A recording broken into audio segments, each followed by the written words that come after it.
윤석열 검찰총장이 패스트트랙 충돌 사건에 대해 수사 결과로 말하겠다고 한 지 하루 만에 검찰이 첫 번째 압수수색에 나섰습니다.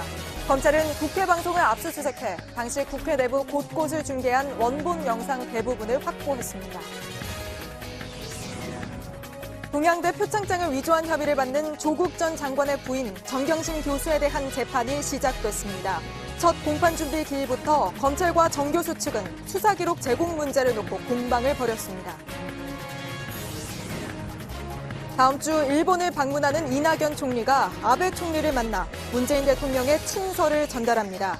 이 총리는 일본 언론과의 인터뷰에서 수출 규제가 철회되면 양국 군사정보 보호협정 지소미아 종료 결정을 재검토할 수 있다고 말했습니다. 유니클로가 최근 내놓은 새 광고에서 80년도 더 된 일을 기억하느냐는 자막을 써서 위안부를 모독하려는 의도라는 의혹이 제기됐습니다. 특히 영어로 된 광고 원문엔 해당 내용이 없는 게 알려지면서 논란이 더 커졌는데 유니클로 한국 법인 측은 문구는 한국 지사가 썼지만 그럴 의도는 없었다고 주장했습니다. 현직 경찰이 밤늦게 귀가하는 여성을 뒤쫓아 집으로 끌고 들어가 성폭행하려 한 혐의로 구속돼 재판에 넘겨졌습니다. 이 남성은 서울지방경찰청 기동단 소속으로 술에 취해 기억이 나지 않는다고 진술한 걸로 알려졌습니다. 물이네, 상쾌해. 후반 주차 환영. 현대수소전기차. 패스트트랙 사건을 수사 중인 검찰이 오늘 국회 방송을 압수수색했습니다. 지난 4월 말 여야가 법안 상정을 놓고 부딪혔던 당시 국회 내부 곳곳이 찍힌 영상을 추가로 확보했습니다. 어제 대검찰청 국정감사에서 윤석열 검찰총장이 수사 결과로 말하겠다고 밝힌 지 하루 만에 강제 수사에 들어간 겁니다. 검찰은 이미 CCTV 영상 등을 확보한 상태였는데 이번 압수수색으로 사건 첫날부터 마지막 날까지의 영상 원본을 통째로 확보한 것으로 확인됐습니다. 먼저 박민규 기자입니다. 오늘 압수수색 대상이 된 건 여의도 국회의사당 의정관 602호 국회방송 아카이브실입니다. 본회의와 상임위원회, 의원총회 생중계 녹화본은 물론 로텐더홀을 비롯한 국회 내부 곳곳의 상황을 촬영한 영상을 보관하는 곳입니다. JTBC 취재 결과 검찰은 4월 22일부터 30일까지 촬영된 영상 원본 대부분을 통째로 확보한 걸로 확인됐습니다. 분량은 외장 하드 2개 정도로 민주당과 자유한국당 상황을 따로 담아갔다고 전해졌습니다. 오전 10시 반 시작한 압수수색은 4시간여 만인 오후 3시 끝났습니다. 이 정도 분량이면 복사에만 2-3시간이 걸리는 걸로 파악됐습니다. 압수수색 시간이 짧았던 건 필요한 영상을 추리지 않고 대부분 복사했기 때문으로 풀이됩니다. 그동안 관련 혐의로 고소 고발된 국회의원 110명 중 60명이 한국당 소속입니다. 그러나 수사가 시작된 지 반년이 지난 지금까지 한 명도 조사를 받지 않았습니다. 어제 국감에선 검찰의 수사 의지가 약한 게 아니냐는 지적이 나왔고 윤석열 총장은 엄정하게 수사하겠다고 밝혔습니다. 그로 제가 짐작하겠습니다. 네. 그냥 수사 결과로서 알겠습니다. 말씀드리고 이 발언 다음 날 대대적인 압수수색이 벌어지자 소환을 생략한 채 기소가 초읽기에 들어간 게 아니냐는 해석도 나오고 있습니다. JTBC 박민규입니다. 경찰은 지난 4월 말 여야 국회의원들의 충돌 현장을 찍은 방송 영상을 확보해서 분석했습니다. 검찰 역시 이를 모두 넘겨받았지만 오늘 추가로 국회 방송에서 영상 확보에 나선 겁니다. 보도용으로 편집된 영상이 아니라 생중계 원본을 들여다보면서 빠진 걸 하나하나 확인하겠다는 의도로 보입니다.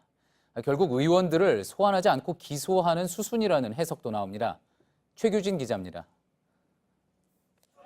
지난 4월 말 국회에서는 패스트트랙 법안 처리를 놓고 여야 의원들이 의원과 등 4군데에서 몸싸움을 벌였습니다. 국회 방송은 곳곳에서 벌어진 대치와 충돌 장면을 생중계했습니다. 방송 뉴스 보도용 영상은 수초마다 이른바 컷을 끊어 촬영을 하는 대신 중계 카메라는 중단 없이 앵글 안에서 벌어지는 모든 일을 담습니다. 검찰은 이미 영화 700편 분량에 달하는 방송사 촬영 영상과 국회 사무처 CCTV 영상을 확보한 상태입니다. 그런데도 국회 방송에서 외장 하드 2개 분량의 원본을 복사해갔습니다. 이를 통해 당시 충돌 상황을 재구성하고 분석을 끝낸 증거 영상에서 빠진 부분까지 샅샅이 찾겠다는 의미로 해석됩니다.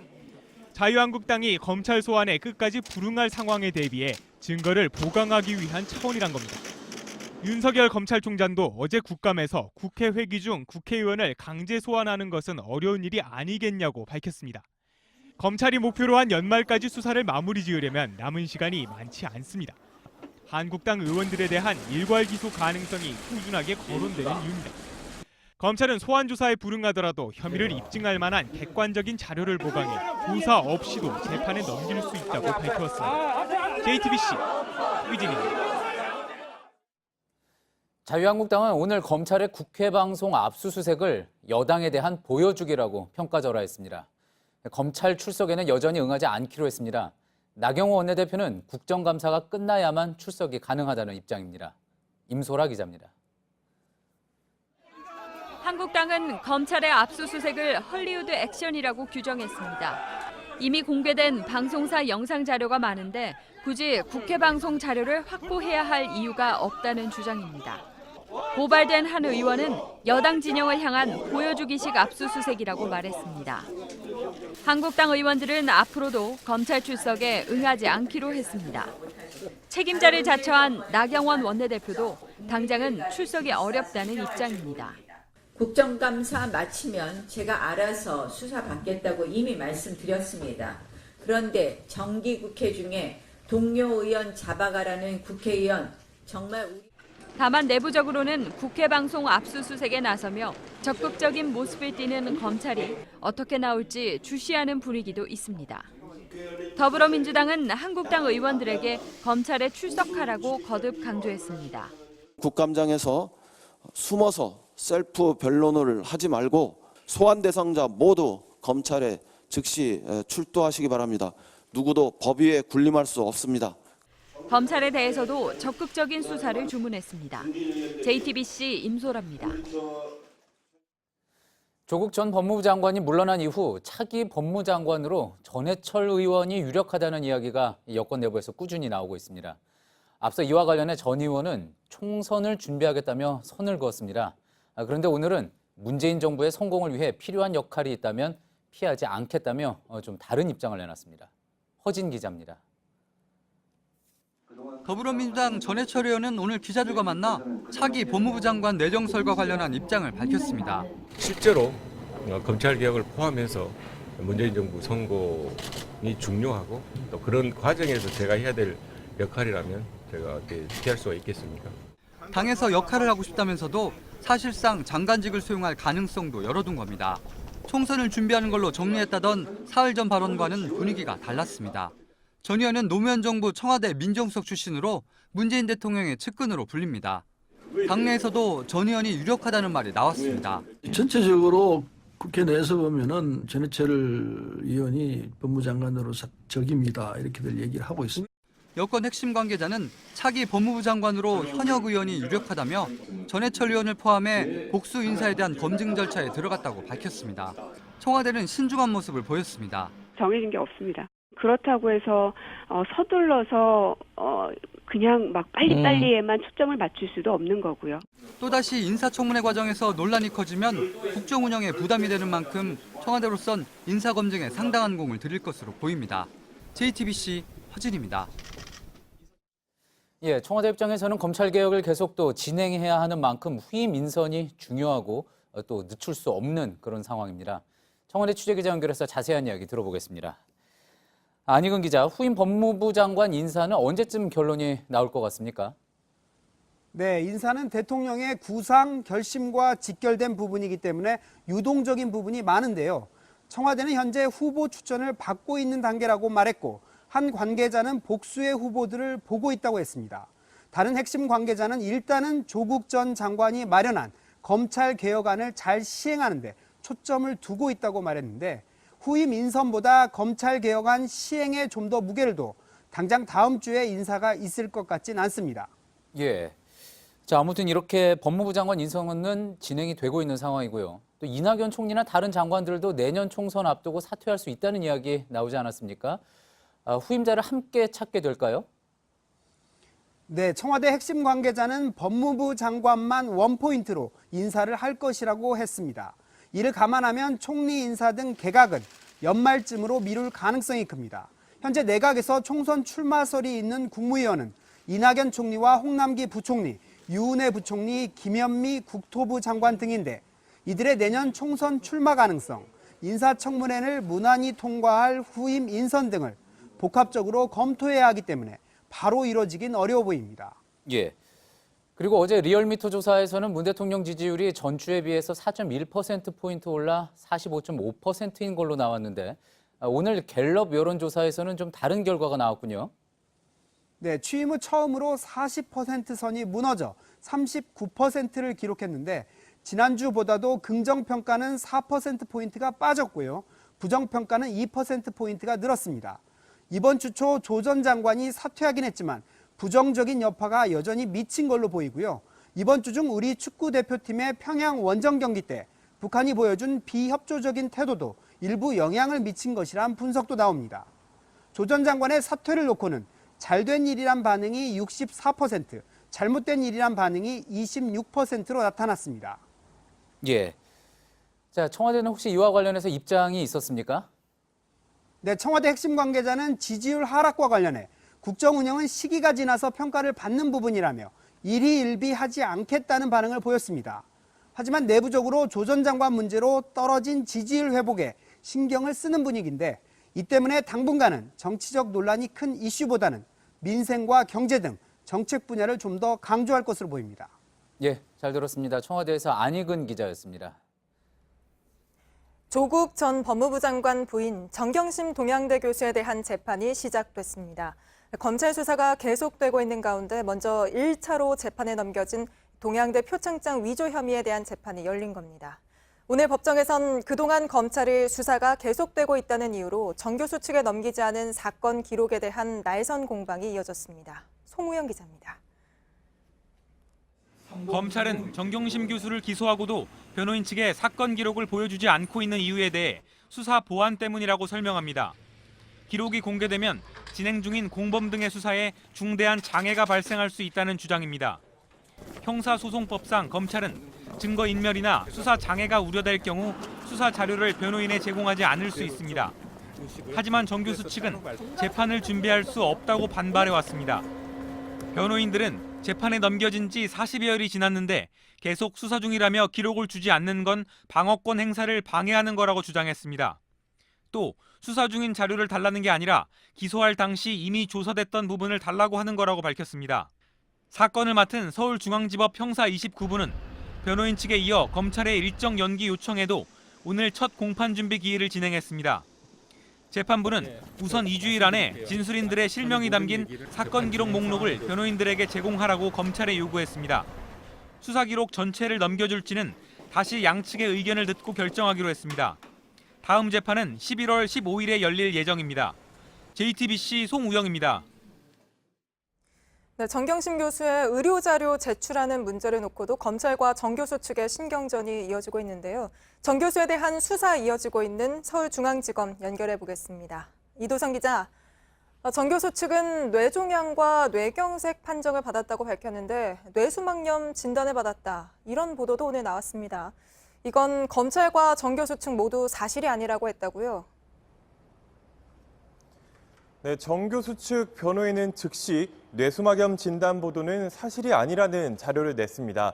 이 뇌종양과 뇌경색 판정을 받은 게 맞다는 겁니다. 이 검찰 관계자도 뇌수막염이라는 진단은 증명서에 적혀 있지 않다 이렇게 말했습니다. 앞서 검찰은 정 교수 측이 정형외과로 기재된 입원 증명서를 팩스로 제출한 데다 의료기관과 의사 이름 등 주요 정보가 빠졌다고 했습니다. 하지만 정 교수 측은 질환을 확인할 수 있는 곳에서 확인받은 것이라면서 이 정형외과로 기재된 건 병원 측 양식일 뿐이고 이 신경계통과까지 협진을 받은 게 맞다 이렇게 명확히 했습니다. 네, 앞으로 그럼 정 교수 조사 일정은 어떻게 되는 건가요? 조사를 더 받을 수도 있는 건가요? 네, 일단 이번 주말 한 차례 더 검찰에 나올 걸로 예상됩니다. 그동안 6차례 서울중앙지검에 나와 조사를 받았는데 지난 16일 조사 때 조사와 조서 열람을 마치고 자정이 넘어서 돌아갔습니다. 이 조사는 끝났지만 형식적인 절차가 남은 겁니다. 이 한 차례 더 검찰에 출석해 이 열람한 조서에 최종적으로 도장을 찍고 그리고 영상 녹화 자료도 확인할 걸로 보입니다. 네, 이 기자, 마지막으로 웅동학원 채용 비리에 대한 수사는 어떻게 되고 있습니까? 네, 검찰은 한 차례 구속영장이 기각된 조국 전 장관 동생이자 사무국장을 지낸 조모 씨에 대해 영장 재청구 방침을 세운 상태입니다. 이런 가운데 당시 행정실장으로 일했던 조 전 장관의 처남이 채용 업무를 주로 했다는 증언도 나왔습니다. 이 취재진이 만났던 전현직 웅동중학교 관계자들은 이 구체적인 채용 과정은 이사장인 조 전 장관 모친과 행정실장이 책임지고 진행했다 이렇게 말했습니다. 이 취재진은 행정실장으로 일하다 지난 3월 그만둔 조 전 장관의 처남 정모 씨에게 이 관련 입장을 묻기 위해서 여러 차례 전화를 시도했지만 연락이 닿지 않았습니다. 이 검찰은 교사 채용과 출제 과정에 이들의 혐의가 있는지 들여다보고 있습니다. 네, 서울중앙지검에서 이도성 기자였습니다. 곧 법무부의 현직 검사는 한 명도 남지 않을 걸로 보입니다. 법무부 검찰개혁위원회가 오늘 법무부의 완전한 탈검찰화를 해야 한다는 내용의 권고안을 추가로 내놨습니다. 법무부를 검찰 영향력에서 벗어나게 할 필요가 있다는 게 그 이유입니다. 신아람 기자입니다.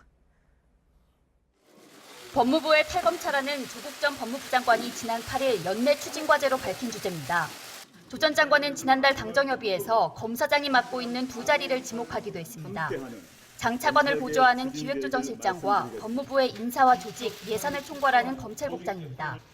법무부 내 자문기구인 법무검찰개혁위원회는 한 발 더 나갔습니다. 완전한 탈검찰화 방안을 마련하라고 권고안을 낸 겁니다. 법무부 검찰국 등의 완전한 탈검찰화 추진 일정을 신속하게 확정, 공표할 것을 권고합니다. 현재 법무부 본부에는 검사장과 평검사 등 모두 34명의 현직 검사가 근무하고 있습니다.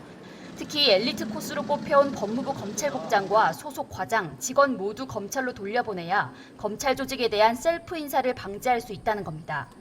그 자리를 일반 공무원 등 행정 인사 전문가가 채워야 한다고 했습니다.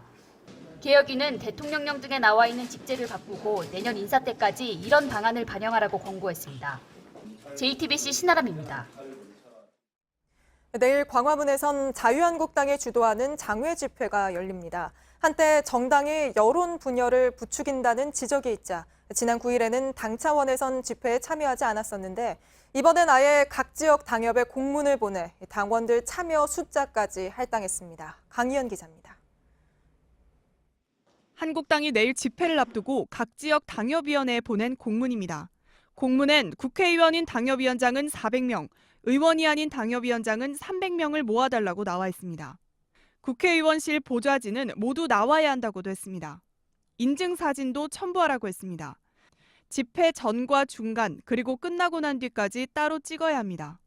앞서 한국당은 지난 3일 개천절 집회에서도 참여 인원 할당 공문을 보내 동원 논란을 겪었습니다. 여론 분열을 부추긴다는 지적까지 일자 9일 집회에서는 아예 공식적인 참여도 없었는데 다시 당원 할당에 나선 겁니다. 정치권에선 조국 장관이 사퇴한 이후에도 정부 여당을 향한 공세를 계속하기 위한 것으로 풀이합니다. 민주당은 관제 데모라고 비판했습니다. 당장 동원 집회를 멈추고 국정감사와 또 민생에 집중하십시오. 관제 데모를 열어 여론을 호도하는 것은 군사 정권의 유산입니다. 한국당은 당의 공식적인 행사에 지침을 내렸을 뿐이라며 민주당도 마찬가지 아니냐고 반박했습니다. 민주당 색깔 가지고 오지 말아라, 깃발 가져오지 말아라 이런 지침까지 내려놓은 거 아마 문자로 도는 거 다 보셨을 겁니다. 당당한 당 행사에 대해서 이렇게 폄훼하는 민주당이야말로 정말 꼼수 집단 아닌가. JTBC 강연입니다. 다음 주 일왕 주기식에 참석하는 이낙연 총리가 아베 일본 총리를 만나 문재인 대통령의 친서를 전달할 걸로 보입니다. 이 총리는 수출 규제 조치가 취해지기 전인 7월 이전으로 한일 관계가 돌아가길 바란다고 말했습니다. 윤서령 특파원이 보도합니다. 나루히토 일왕의 즉위식 참석을 위해 2박 3일 일정으로 일본을 찾는 이낙연 총리는 일정 마지막 날인 24일 아베 총리와 면담을 합니다.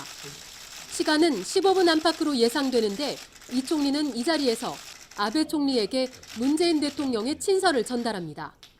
이 총리는 일본 언론과의 인터뷰에서 문 대통령이 친서는 어떻게 하는 것이 좋겠나라고 물어서 써주십시오라고 했다고 말했습니다. 총리실 측은 이번 방문을 축하 사절단 대표로서 한일 관계 개선을 위한 우호적 여건을 조성하기 위한 것이라고 설명했습니다. 이 총리는 일본 의원들과 모리 요시로 전 총리 등을 만나고 일본 경제인 대학생들과의 만남도 예정돼 있습니다. 이번 방문에서 강제징용 문제 등 현안을 다룰 가능성은 낮습니다. 다만 이를 계기로 문 대통령과 아베 총리 두 정상의 소통이 재개될 수 있다는 관측이 나옵니다. 이 총리는 인터뷰에서 문 대통령이 임기 내에 당면 문제를 해결하기를 바라고 있다면서 한일 관계를 매우 걱정하고 있다고 전했습니다. 그러면서 양국 관계가 수출 규제 조치를 취한 7월 이전으로 돌아가길 바란다고 말했습니다. 또 수출 규제를 철회하면 한일 군사정보보호협정, 지소미아 종료 결정도 재검토할 수 있다고 덧붙였습니다. 도쿄에서 JTBC 윤서령입니다. 한편 일본에서는 지난 여름 한국에 대한 수출 규제를 어떻게 결정하게 됐는지 그 배경이 언론을 통해 상세히 공개됐습니다.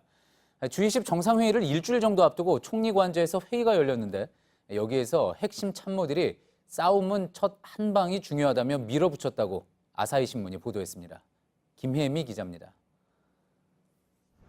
G20 회의를 일주일여 앞둔 6월 20일 일본 총리 관저 집무실에서 회의가 열렸습니다. 아베 총리가 주재한 이 자리에는 관방부 장관보와 외무성, 경제산업성 간부가 참석했습니다. 아사히 신문은 이 회의에서 아베 총리의 참모 조직인 총리 관저가 주도해 수출 규제를 결정했다고 보도했습니다. 담당 부처인 경제산업성조차 주먹을 휘두르면 어떻게 내릴 것인지 그 이후의 영향도 크다며 신중론을 폈습니다.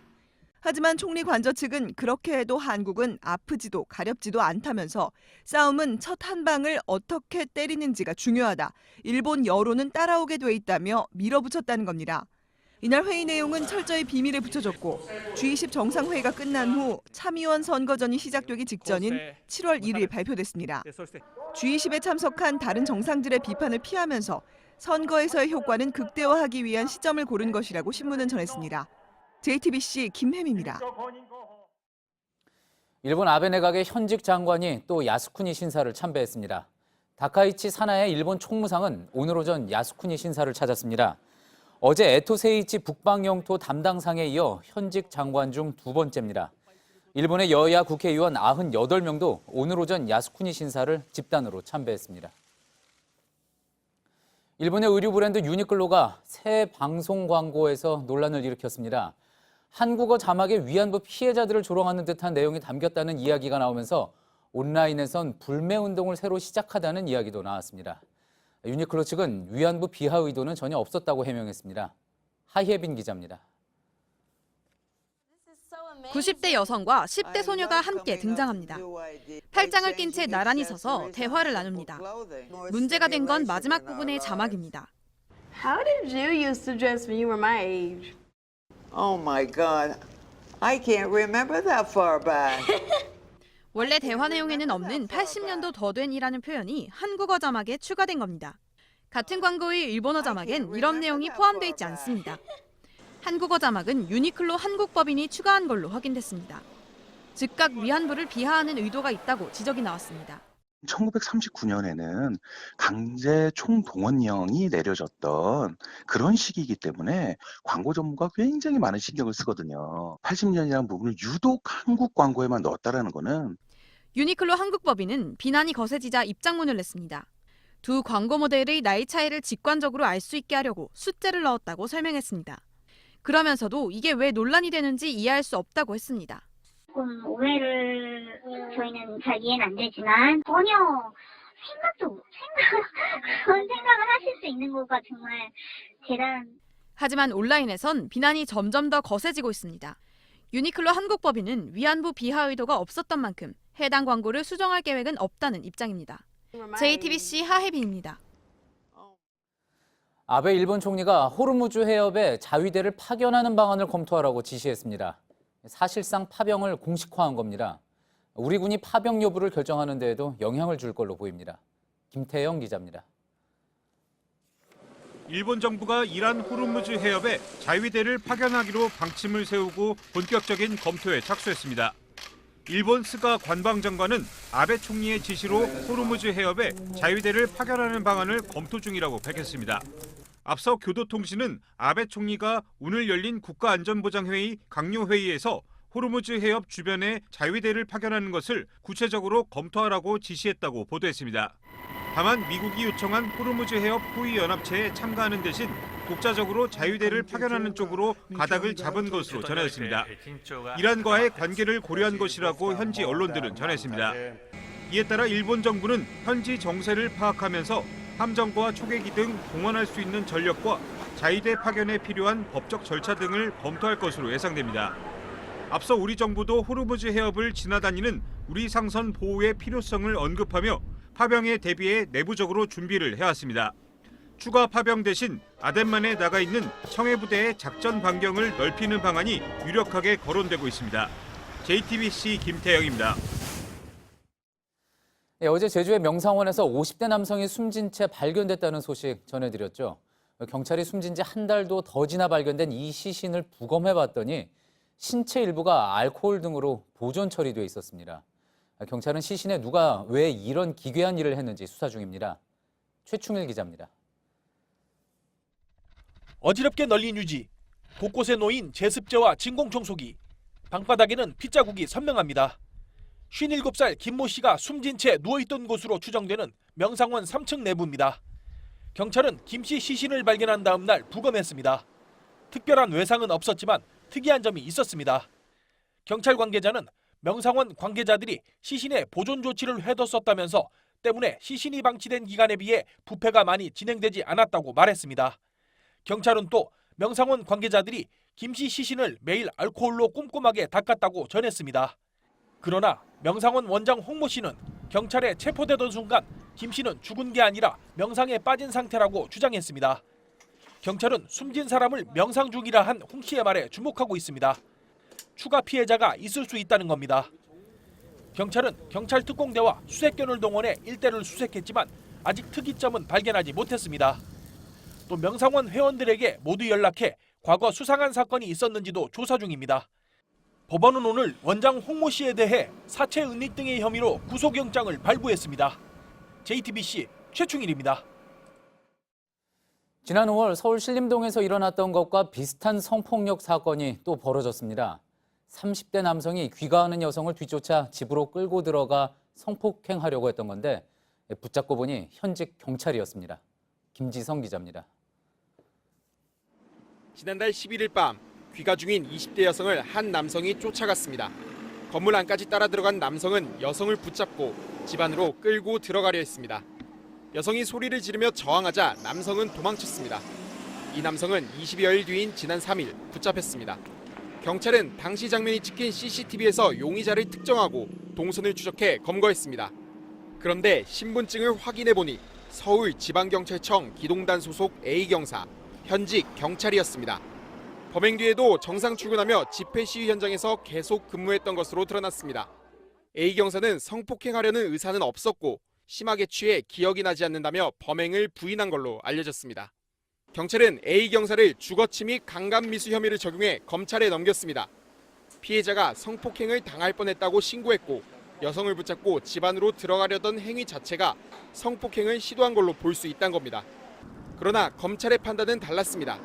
증거물을 통해 강간미수 여부까지는 확인할 수 없다며 주거침 및 강제추행 혐의로 재판에 넘겼습니다. 서울경찰청은 A경사를 직위 해제하고 추가 징계를 논의 중입니다. JTBC 김지성입니다. 가수 겸 배우 설리 씨의 사망 이후 일부 인터넷 언론의 선정적인 보도에 대한 비판이 이어지고 있습니다. 한 조사에서는 응답자의 93%가 선정적인 제목을 단 낚시성 기사 생산을 중단해야 한다고 답했습니다. 하지만 언론사 스스로 고치지 않으면 지금으로서는 강제할 방법이 없습니다. 이수진 기자입니다. 기자님들 저 좀 예뻐해 주세요. 설리, 본명 최진리 씨는 생전에 이렇게 호소했습니다. 사생활을 다룬 기사가 성폭력 수준의 제목을 달고 인터넷에 올라오면 비슷비슷한 제목으로 끊임없이 확대 재생산됐습니다. 피해를 입은 연예인은 최 씨뿐만이 아닙니다. 모욕적인 내용이 악플이 기사 제목이 되고 상처가 되는 단어가 아무렇지 않게 쓰입니다. 한국언론진흥재단 조사에 따르면 응답자의 93.3%가 이런 선정적인 어뷰징 기사 보도를 중단해야 한다고 답했습니다. 그러나 지금으로선 이런 기사를 제재하거나 관리할 수 있는 방법이 없습니다. 피해를 입은 개인이 언론사나 기자를 상대로 언론중재위원회에 조정을 신청하거나 법원에 소송을 걸어야 합니다. 언론사들 내부에서 자정 노력을 하셔야지 자율적으로 뭐 경고나 뭐 시정 공고나 뭐 이런 거를 하는 걸로 알고 있습니다. 인터넷신문위원회가 매주 기사 모니터링을 하지만 모니터링 대상이 되는 인터넷 언론사는 전체의 10분의 1도 안 됩니다. 시정 권고를 하기도 하지만 법적 강제력은 없습니다. 한편 청와대 국민청원 게시판에는 언론이 인권을 침해했을 경우 제재할 수 있도록 하는 법안을 만들어달라는 청원도 올라왔습니다. JTBC 이수진입니다. 어제 청주에서 멧돼지 9마리가 때로 나타나 도심 곳곳을 헤집고 다녔는데요. 오늘 새벽 울산에선 멧돼지 10마리가 도로 위로 줄지어 가다가 지나가던 차에 치여 모두 죽었습니다. 구석찬 기자입니다. 국도 갓길에 죽은 멧돼지들이 널려 있습니다. 어미 2마리와 새끼 8마리가 한꺼번에 차량에 치인 겁니다. 사고가 일어난 건 어제 자정 무렵입니다. 어미 멧돼지가 중앙 분리대를 따라 이동하자 새끼들이 줄지어 뒤따랐던 상황이었습니다. 이때 고갯길을 넘던 37살 이모 씨의 승용차가 멧돼지 떼를 덮쳤습니다. 황당했다는 거예요, 저기도. 갑자기 뭐가 막 쑥 나타나갖고 막 브레이크 잡을 여개도 없이 막 쭉 밀고 나가부터 가는데. 충돌 후 차량 앞부분이 부서졌지만 다행히 운전자는 다치지 않았습니다. 멧돼지가 난립니다. 직전에 30마리 정도가 막 단체로 다니는 거를. 주차된 차를 짓밟고 건물 곳곳을 헤집고 어제 아침 멧돼지 9마리는 청주 서원구를 뒤집어 놨습니다. 이 중 1마리가 사살되고 1마리는 차에 치여 죽었는데 이 과정에서 경찰과 시민 등 2명이 다쳤습니다. 밤 11시 반쯤엔 이웃 상당구에서도 멧돼지 1마리가 달리던 트럭을 들이받고 죽었습니다. 방역당국은 멧돼지 사체에서 시료를 채취해 아프리카 돼지 열병에 감염됐는지 조사하고 있습니다. JTBC 구석찬입니다. 아프리카 돼지 열병 때문에 삼겹살이 금겹살 될 거란 걱정들이 많았습니다.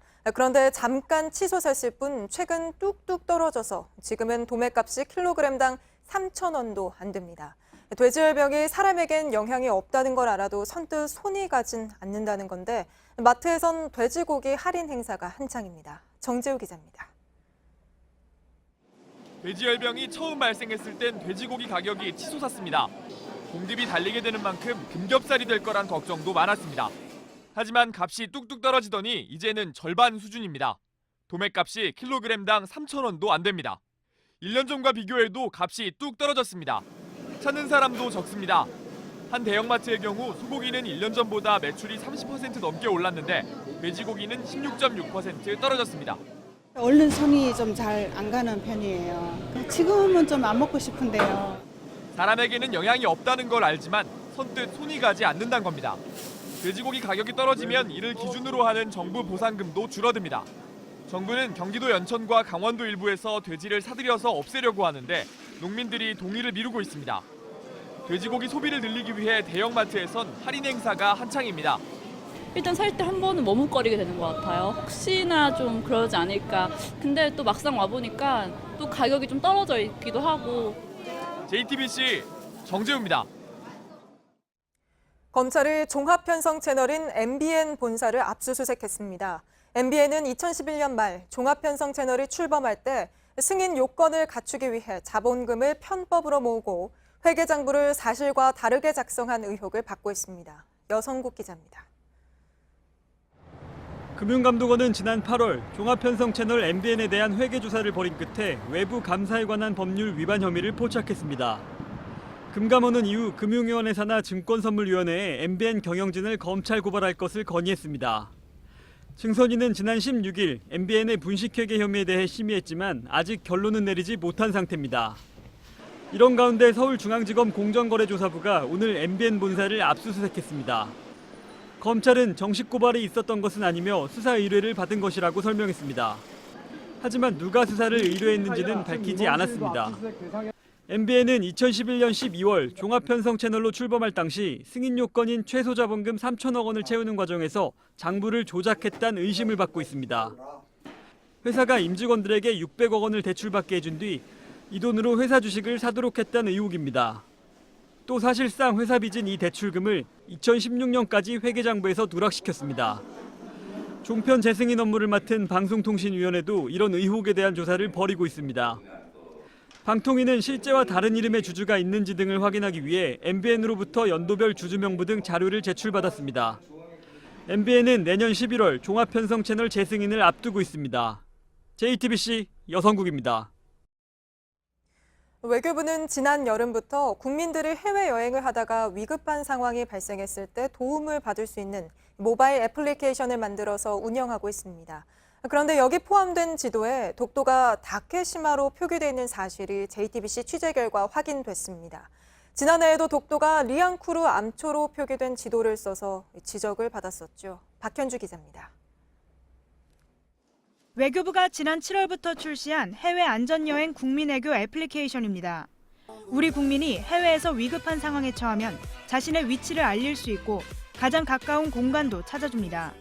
그런데 이 애플리케이션에서 제공하는 지도에 독도가 오키노시마정 다케시마라고 표기되어 있습니다. 일본에서 주장하는 다케시마의 행정구역인 시마네현 오키노시마정까지 앞에 붙인 건데 이런 명칭이 그대로 노출된 겁니다. 완전히 일본이 원하는 행정구역 구체적 내용이 표기되어 있는 것은 심각한 오류가. 외교부와 통일부는 앞서 지난해에도 외국어 홈페이지에서 독도를 리앙쿠르 암초로 표기한 지도를 사용했다가 시민 지적을 받고 바꾼 바 있습니다.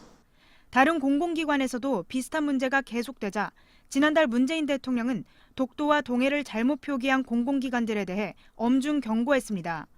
이에 행정안전부가 지난달 말부터 닷새간 공공기관 7천여 곳을 전수조사했지만 정작 모바일 애플리케이션은 사각지대였습니다. 외교부는 오류를 파악해 즉각 수정하겠다고 밝혔습니다. JTBC 박현주입니다.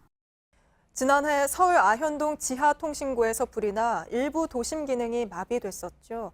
그래서 서울시가 전력과 통신용으로 쓰는 지하 케이블을 불에 잘 안 타는 난연 소재로 바꾸는 작업을 하고 있습니다. 그런데 전문가들 사이에선 이렇게 바꿔도 소용이 없을 거란 지적이 나오는데요. 왜 그런지 강신후 기자가 취재했습니다. 땅속 통신구가 새까맣게 타버렸습니다. 지난해 서울 아현동 화재는 근처 지역의 통신을 마비시켰습니다. 대형 대학 병원 응급실이 폐쇄되는 등 469억 원의 피해가 발생했습니다. 당시 불에 타버린 땅속 케이블은 난연 재질이었습니다. 하지만 불길을 잡고 보니 전체 142m 중 79m가 잿더미가 됐습니다. 일부 전문가들이 난연 케이블 성능에 의문을 제기했습니다. 시공업체들과 자체 실험을 해봤을 때 불을 끌 시간조차 확보하지 못할 그런 정도였습니다. 신혜진이 직접 시중에 팔리고 있는 난연 케이블을 방재시험연구원에 의뢰해 실험을 해봤습니다. 20분 동안 1.5m 이하로 타야 정상이지만 같은 시간 동안 2m 40cm 케이블이 불에 탔습니다. 알고 보니 해당 케이블은 전기사업법에 따른 성능 기준으로 만들어졌습니다. 전기사업법 인증, KC 인증은 대략 700도를 견디도록 돼 있는데 소방법 기준은 800도입니다. 소방법 기준에 못 미쳐 불에 약할 수밖에 없다는 게 전문가들의 지적입니다. 일반적으로 사용하는 전선에 대해서는 KC 기준을 적용하는 게 맞는데 전력구라든지 안전성이 좀 더 요구하는 전선들은 현재 소방 기준 정도 이상의 성능을 확보하는 게. 현재 서울시는 수백억 원을 들여 기존 케이블을 난연 케이블로 바꾸는 작업을 계획 중입니다. 막대한 예산을 쏟아붓기 전에 난연 케이블의 성능 기준부터 바꿔야 한다는 목소리가 커지고 있습니다. JTBC 강신호입니다. 터키가 시리아를 침략한 지 8일 만에 미국과 휴전에 합의했습니다. 터키는 쿠르드 민병대가 시리아 북부에서 철수할 수 있도록 우선 닷새 동안 공격을 중단하기로 했습니다. 영구 휴전이 되면 미국은 터키에 대한 제재를 거두기로 했습니다. 워싱턴에서 박현영 특파원입니다. 펜스 미국 부통령이 터키로 날아와 에르도안 대통령과 만났습니다. 4시간의 마라톤 회담 끝에 미국은 터키와 시리아에서의 휴전에 합의했다고 발표했습니다. 터키는 닷새 동안 쿠르드족 민병대가 시리아 국경지대에서 철수하는 것을 조건으로 내걸었고 미국은 받아들였습니다. It will be a pause in military operations for 120 hours while the United States facilitates the withdrawal of YPG 미국은 크루드족이 철수를 완료하면 영구 휴전에 들어가기로 터키와 합의했습니다. 터키에 대한 경제 제재를 풀고 추가 제재도 하지 않기로 했습니다. 터키 외무장관은 터키와 시리아 국경 444km에 걸쳐 폭 32km의 안전지대를 설치하고 완전한 통제권을 갖겠다고 주장했습니다. 뉴욕타임스는 터키가 트럼프를 이겼다고 분석했는데 트럼프 대통령은 이번 합의가 대단한 것이라고 자평했습니다. And it was unconventional what I did. Turkey's going to be happy, the Kurds are going to be happy, ISIS is going to be unhappy. 하지만 휴전이 발표된 지 24시간이 채 안 돼 시리아 국경 마을에서 총성과 연기가 피어오르는 장면이 목격됐습니다. 워싱턴에서 JTBC 박현영입니다. 오늘 오후 인천에서 미국 LA로 가려던 아시아나 항공 여객기가 출발 전에 기름을 넣다가 엔진에 불이 붙었습니다. 소방대원들이 출동해서 빠르게 불을 껐고 다친 사람도 없었습니다. 하지만 이 사고로 출발이 4시간 넘게 늦어지면서 승객 약 400명이 큰 불편을 겪었습니다. 가수 김준수 씨와 김 씨 아버지가 수백억 원대 사기를 당했다며 고소해서 경찰이 수사에 나섰습니다. 김 씨 부자는 2017년 김 씨가 운영하던 호텔을 매매하는 과정에서 부동산업자 정모 씨에게 약 300억 원의 사기를 당했다고 주장하고 있습니다. 이에 대해 정 씨는 계약 당사자가 아니라며 혐의를 부인하는 걸로 알려졌습니다. 가수 겸 배우 설리 씨의 동향 보고서를 유출한 소방관 2명을 직위 해제하겠다고 경기도 소방당국이 밝혔습니다. 오늘 열린 국회 행안위 경기도 국정감사에서 이형철 경기소방재난본부장은 보고서를 유출한 소방관 2명을 확인했다며 소방관 보안 의식에 대한 대책 마련과 재발 방지를 약속했습니다. 헌병이란 명칭을 군사경찰로 변경하는 방안이 추진됩니다.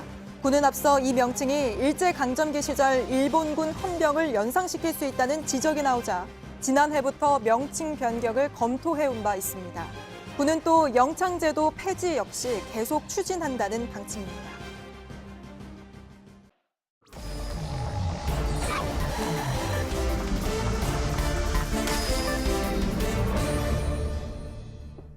예, 비하인드 뉴스를 시작하겠습니다. 최재원 기자가 나와 있습니다.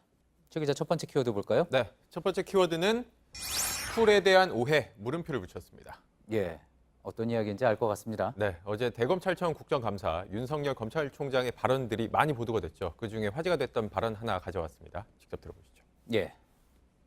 자부까지는 몰라도 정무 감각이 없는 거는 예나 지금이나 똑같은 것 같습니다. 예, 그러니까 스스로 정무 감각이 없다. 그러니까 뭐 상황에 맞게 좀 유연하게 할 수도 있을 텐데 본인은 그러지 못한다. 뭐 그런 이야기 같군요. 네, 특히 정치적인 판단 없이 수사한다는 걸 강조하려는 취지의 말 아니었느냐 이런 말도 있었는데 이 발언 이후에 또 다른 발언이 또 논란이 됐습니다. 이것도 들어보시죠. 예. 이명박 박근혜 정부 때와 문재인 정부를 비교하면 어느 정부가 그나마 중립적입니까? 이명박 정부 때 대통령 측근과 이런 분들을 구속을 할 때 별 관여가 없었던 것으로 상당히 쿨하게 처리했던 기억이 나고요. 자, 예, 박근혜 좋습니다. 정부 때는 다 아시는 네, 거고. 자 그러면 그렇습니다. 예, 중간에 말을 끊기도 하고 맥락으로 봐서는 이철우 의원이 듣고 싶었었던 답은 아니었던 것 같습니다. 네, 이 이명박 정부 때 쿨하게 처리했다. 이 발언을 듣자마자 이철희 의원이 말을 끊으면서 살아있는 권력 수사하라고 한 정부와 비교가 되느냐라고 목소리를 높이기도 했습니다. 대검찰청이 오늘 윤 총장의 발언에 대해서 해명을 내놨습니다. 이렇게 얘기를 했는데 이명박 정부에서부터 현 정부에 이르기까지 순차적으로 검찰 수사 과정의 경험과 소회를 답변하려 했었다. 그런데 이 해당 의원이 답변 도중 다른 질의를 이어감에 따라서 설명하려던 취지가 충분하게 전달되지 못했다. 한마디로 문재인 정부에 대해서도 얘기를 하려고 했는데 이철희 의원이 말을 끊어서 하지 못했다는 겁니다. 예, 대검에서 따로 해명까지 낸 거군요. 그러면 그 해명 내용에 문재인 정부에 대해서도 뭐라고 이야기한 게 있습니까? 네, 평가도 더했는데 이렇게 얘기를 했습니다. 현 정부에서는 청와대에서 검찰의 구체적 사건 처리에 관해 일절 지시하거나 개입하지 않는다라고 설명을 하려 했다라고 추가로 설명을 했는데 다만 이명박 정부 때 쿨하게 처리했다라는 윤 총장 발언 자체를 놓고서도 논란이 없지 않았습니다. 윤 총장 말대로 2012년 7월 이명박 정부 당시 이 대검찰청 중수 1과장으로 일하면서 이 현직 대통령의 형 이상득 전 의원을 구속했습니다. 이 집권 5년 차 임기 말이었는데 여기서 시간을 좀 더 거슬러 올라가면 이 당시 검찰은 이명박 후보의 BBK 의혹에 대해서는 무혐의 처분, 그리고 정부 정책 비판했던 MBC PD 수첩, 인터넷 농객, 미네르바 수사에서 재판에 넘겼었는데 재판을 해보니 모두 무죄가 나왔었습니다. 물론 제가 언급하지 않은 다른 논란이 있던 수사들도 있었고요. 예. 그래서 이 대검찰청이 이 윤 총장이 과거에 직접 처리한 사건을 예로 들었던 것이다라고 해명을 하긴 했지만 윤 총장이 자신이 경험한 수사뿐 아니라 이 당시 검찰 수사 전반을 돌아본 뒤에 평가를 했어야 하지 않았느냐라는 지적이 나온 겁니다. 예. 하나하나 그 당시에 상당한 논란을 불러일으켰던 그런 일들이었습니다. 네. 예, 다음 키워드 볼까요? 네, 다음 키워드는 10단 vs 9단, 10단 대 9단으로 정했습니다. 예. 보통 뭐 바둑 같은 데서 몇 단이다 하는 그 급수 이야기하는 겁니까? 네. 이번에는 어제 윤석열 총장과 대한신당 박지원 의원의 발언을 좀 가져왔습니다. 이것도 들어보시죠. 예. 아니 왜 저격수 교수는 소환도 조사도 않고? 아니, 지금 의원님 지금 저 국정감사라는 공개적인 자리에서 어느 특정인을 무슨 이 좀 여론상으로 이렇게 보호하시는 듯한 그런 말씀을 자꾸 하시는데. 보호하는 게 아니에요. 저는 패스트트랙에 의원들을 어떻게 할 것인가. 예. 보통 청문회에서 박지원 의원 이제 촌철살인 발언으로 이제 상대방을 당황하게 하는 모습 자주 봤었는데 네. 어제는 좀 달랐던 모습이군요. 네, 보통 박지원 의원 놓고 뭐 오랜 정치 경험 때문에 정치 구단이다 저희가 흔히 이렇게 부르긴 하는데 어제 윤 총장과의 설전을 놓고서는 이 박 의원이 다소 밀렸다라는 평가가 나오기도 했습니다.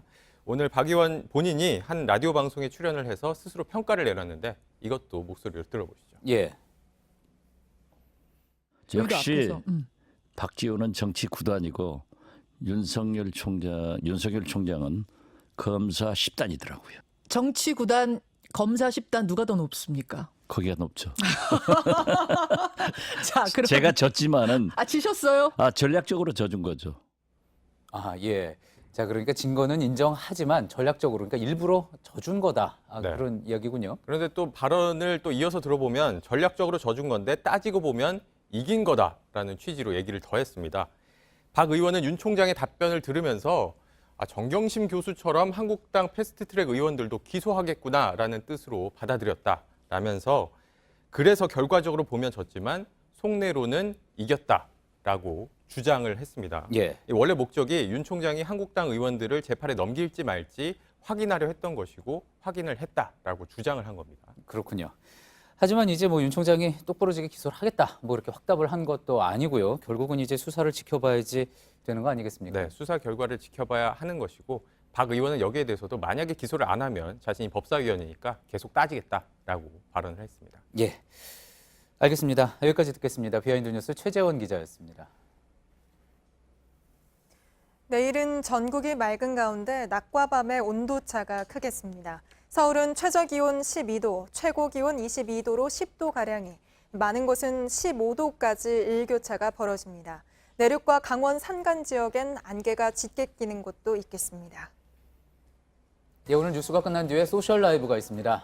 무관중, 무중계로 이루어진 월드컵 남북 예선전의 뒷이야기를 스포츠부와 외교안보팀 기자들과 함께 이야기 나눠보겠습니다. 저희가 준비한 소식은 여기까지입니다. 시청해주신 여러분 고맙습니다.